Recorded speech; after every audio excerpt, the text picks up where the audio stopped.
Hey Buddhas and Beauties, this is Sarah here from Beauty Point by Point here in beautiful La Jolla, California.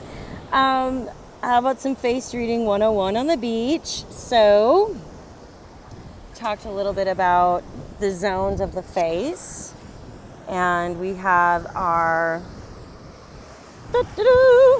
this is our mental, practical, emotional.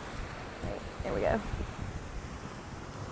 And so how does this apply to me, and how would it apply to other people in my life? So actually in this picture I look quite mental. You know, your face can change, by the way. I would say I've been pretty mental lately, overthinking a little bit. But okay, so how does this affect me in my relationships?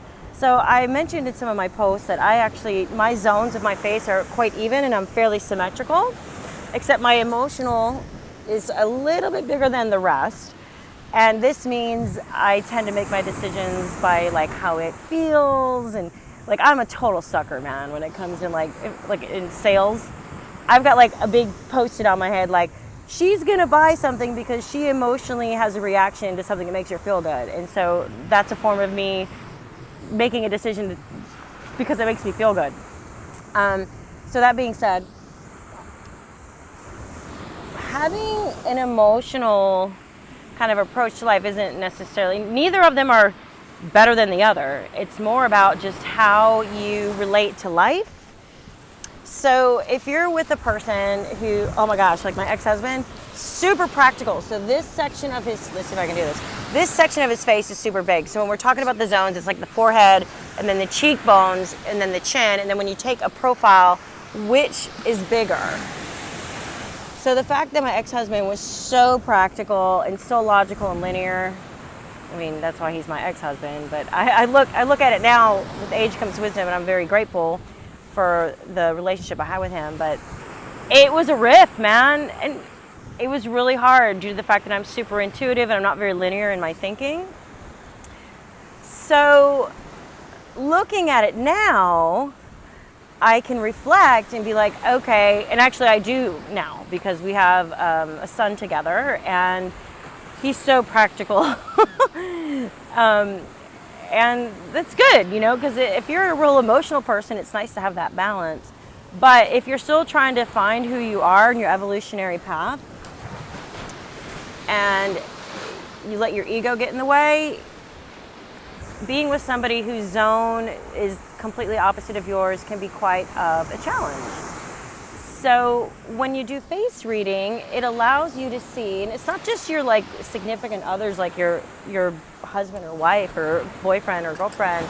This can also apply to like your coworkers, people you're going to hire for work, as well as your children.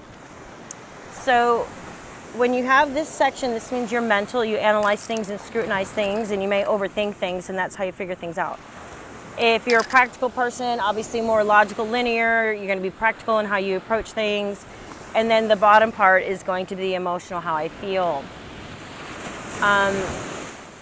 So I mentioned as well that the fact that I'm a very emotional type of person and I'm very intuitive how I make my decisions, this could make somebody who's super analytical and practical think that I'm like a frivolous and not really thinking things through.